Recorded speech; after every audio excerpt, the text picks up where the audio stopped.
Alhamdulillahirabbil alamin wa bihi nasta'in ala umuri dunya waddin wassalatu wassalamu ala asyrofil anbiya'i wal mursalin sayyidina wa maulana Muhammadin wa ala alihi wa sahbihi ajma'in amma ba'du.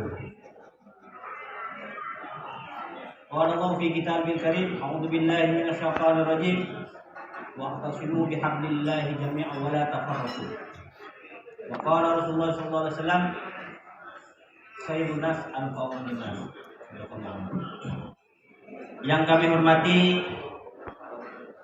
Kornas Wisnu Gus Yusuf Hidayat, yang kami hormati, yang kami takdimi Kiai Haji Sholahuddin Azmi selaku cucu dari Kiai Fuad Abdullah selaku pembuat lambat NU.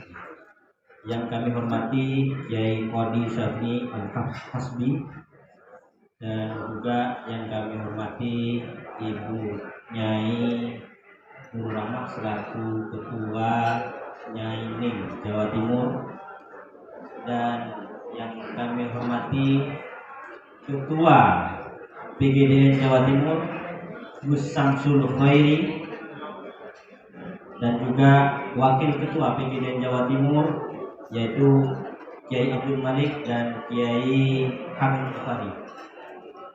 Semoga beliau-beliau diparingi sehat walafiat oleh Allah Subhanahu wa taala. Syukur alhamdulillah para kiai, para bunyai, para undangan, para ketua Wisnu seluruh Jawa Timur dan ketua Nyai Ning seluruh Jawa Timur, kita bisa hadir pada acara kali ini yaitu Ittifaqul Muharrikin Ganjar Pranowo, gerakan pemenangan untuk Bapak Ganjar Pranowo dalam keadaan sehat walafiat. Sholawat serta salam tetap kita haturkan kepada Kanjeng Nabi Muhammad SAW, yang hanya atas jasa beliau kita diparingi iman dan takwa sehingga kita pada hari ini masih dalam keadaan Islam. Para hadirin yang terhormat, perlu saya sampaikan tentang acara kali ini dan perlu saya melaporkan tentang kegiatan Wisnu di seluruh Jawa Timur. Yang pertama, Wisnu Jawa Timur diberikan mandat oleh Kornas Wisnu sejak pada bulan Oktober 2022. Waktu itu Bapak Ganjar masih belum ada partai pengusungnya, masih berupa relawan. Jadi ketika kami berkunjung ke seluruh pesantren, justru kami dipertanyakan, kok yakin betul Mas mau mengusung Pak Ganjar? Itu bukuan rencana WDI waktu itu. Yakin yai, insya Allah Bapak Ganjar akan direkom oleh salah satu partai dan banyak partai nantinya. Itu modal keyakinan, karena yang namanya santri yang dikedepankan bukan rasional tapi keyakinan, keimanan dulu, baru rasionalnya. Ya alhamdulillah dengan modal keyakinan itu kami keliling 38 kabupaten kota mendapat kepercayaan dari para kiai. Alhamdulillah bisa terbentuk seluruh Jawa Timur. Itu modal keyakinan. Terus yang kedua, ada 4 tahapan Wisnu Jawa Timur memperkenalkan Pak Ganjar. Yang pertama begini, memperkenalkan figur Ganjar Pranowo dengan kegiatan di tiap kabupaten kota.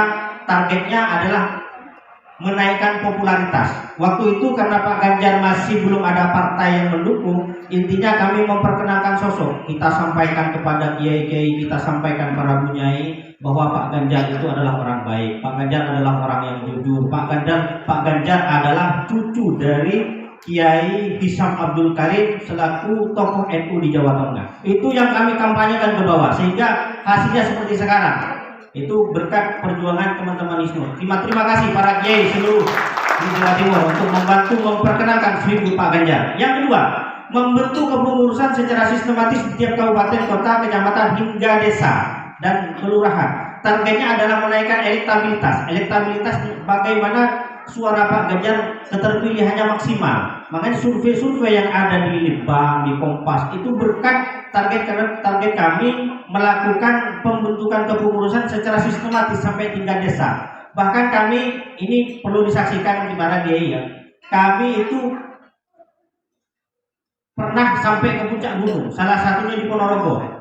Mohon berdiri, Kiai dari Ponorogo. Kami di puncak gunung waktu itu hanya jalan setapak dan terjebak longsor. Satu-satunya tim pemenangan presiden yang sampai puncak gunung ya Wisnu.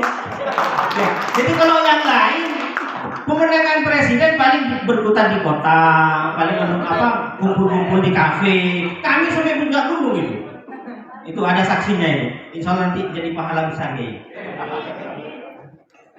Karena prinsip kami seorang santri itu, kalau dulu Kiai Hasim memperjuangkan kemerdekaan itu dengan darah, dengan para kiai, para syai dulu itu dengan darah. Kami hanya bermodalkan bensin, Kiai. Jadi kemana-mana modal bensin, cucuran bensin, karena nggak perlu cucuran darah. Masuk ya. Jadi kalau hari ini nanti ada yang tidak cukup bensinnya, jangan berumur. Saya ketua HISNU Jawa Timur keliling-keliling awal itu pakai bensin pribadi. Tanyakan Pak Ketum.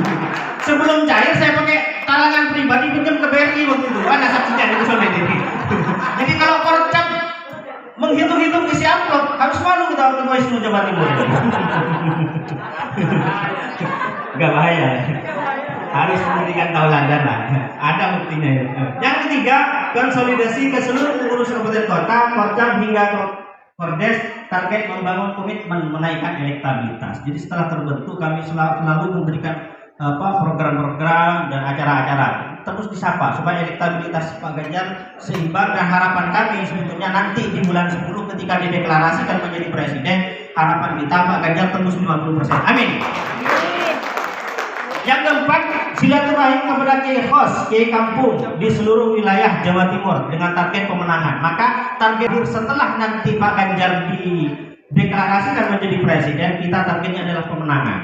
Kita akan hadir ke seluruh pesantren-pesantren, Kiai Khos, Kiai Kampung, ke kampung-kampung itu. Kita tidak hanya bermain di kafe-kafe, tapi ke pelosok-pelosok. Harapan kita nanti para pengurus yang terbentuk di seluruh kabupaten kota ini juga akan membantu kinerja Korwin untuk sampai ke desa-desa seperti itu. Oke. Yang ketiga, HISNU Jawa Timur ini terdiri dari 38 cabang, yaitu 9 kota, 29 kabupaten. Yang keempat, HISNU Jawa Timur sudah berkegiatan di 32 kabupaten kota. Mohon izin laporan Pak Ketum. Ada 7 kabupaten kota belum dilaksanakan kegiatan HISNU. Salah satu saya baca. Ini supaya adil ya. Jadi ketua-ketua HISNU supaya tidak komplain saya, karena ini langsung disaksikan oleh ketua umum, biar langsung tersampaikan aspirasinya. Yang pertama, Pacitan. Ini belum diadakan acara karena waktu itu terjebak longsor musim hujan. Nah, jadi sekarang musim kemarau, atau mohon diarahkan segera deh. Terus Kota Blitar. Kota Blitar itu akan menangkan ini basis PDI. Kemudian Bojonegoro, Yamin belum ini. Lamongan, Sumenep ini belum. Sumenep ya. Trenggalek, terus Ponorogo. Ponorogo ini pernah dilaksanakan nyainingnya, HISNU-nya belum. Laporan. Yang keenam, seluruh pengurus cabang HISNU di Jawa Timur sudah membentuk pengurusan Korcam dan Kordesnya. Sudah lengkap Pak Ketum, tinggal menunggu komando kapan mau perang. Bukan, iya. Kapan mau coblos ya, tinggal satu komando, tinggal remote di dalam grup WA coblos semua begitu ya. Terus yang ketujuh, data Kiai Kampung yang telah kami himpun sampai detik ini yang masuk kepada kami 3.323 lembaga Kiai Kampung. Bukan Kiai Kampungnya, tapi lembaga. Karena di tiap lembaga Kiai Kampung itu memiliki pengikut, ada yang 500, 1.500, 15.000, paling kecil 50 orang pengikutnya, baik berupa santri. Bahkan ada yang Kiai Kampung yang tidak punya santri tapi punya pengikut, seperti majelis sholawat, majelis zikir itu, walaupun tidak punya kelembagaan tapi pengikutnya banyak, itu ribuan. Jadi Kiai Kampung itu terdiri dari guru ngaji di musola, TPQ, Madin, Kiai Ponpes, Kiai majelis sholawat dan majelis zikir, tokoh agama dan organisasi lokal. Jadi ini kita akomodir semua. Kenapa targetnya Kiai Kampung? Karena Kiai Kampung ini merupakan orang yang paling dekat dengan rakyat, yang paling dekat dengan masyarakat, terutama Jawa Timur. Kenapa Jawa Timur jadi target pemenangan seluruh capres? Karena 100% bisa dikatakan dipengaruhi oleh kiai kampung, mulai dari lahir ke kiai kampung, sampai mau nikah datang ke kiai kampung, mati pun datang ke kiai kampung itu. Jadi politik harus juga kiai kampung. Masa urusan hidup, urusan nikah kiai kampung, politik juga tidak pasrah kepada kiai. Itulah pengaruh kiai kampung. Seperti itu. Okay.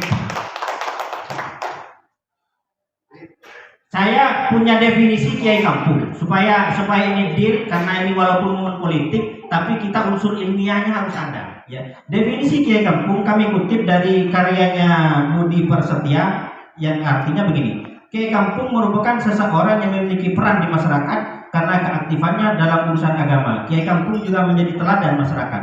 Jadi di tengah-tengah masyarakat itu bukan polisi yang ditakuti, tapi kiai kampung. Contoh, ketika ada kerusuhan, polisi paling memberhentikan kerusuhan itu dengan tembakan peringatan. Tapi kalau kiai kampung, monggo para masyarakat jangan tawuran, kita baca sholawatullah, selesai acara itu. Jadi efektif kiai kampung ini. Ya berit bahasa keren ilmiah Madura, beritnya. Terus sekedar laporan Pak Ketum yang terakhir, yaitu kami membawa aspirasi dari seluruh pengurus cabang dan kiai kampung yang ada di Jawa Timur. Yang pertama, seluruh Porcam agar segera dilakukan konsolidasi untuk kemenangan. Yang pertama. Yang kedua, diharapkan banyak atribut yang dapat disebar di seluruh pengurus Porcam, Pordes, agar popularitas dan elektabilitas Pak Ganjar semakin naik. Kalau pengenalan berupa atribut ini semakin menyeluruh, insya Allah semakin naik. Dan yang ketiga, yang terakhir, diharapkan Bapak Ganjar setelah menjadi presiden betul-betul memperhatikan kaum santri dan kaum kiai. Gitu. Mungkin cuma itu dari saya selaku Ketua HISNU Jawa Timur. Mohon maaf apabila ada kekurangan. Wallahu muwaffiq ila aqwamit thoriq. Assalamualaikum warahmatullahi wabarakatuh.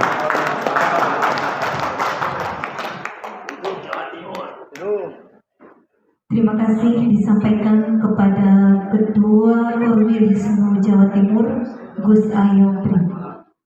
Beliau menyuruh kita untuk mengangkat senjata. Sebenarnya bukan mengangkat senjata, tetapi mengangkat tangan untuk berdoa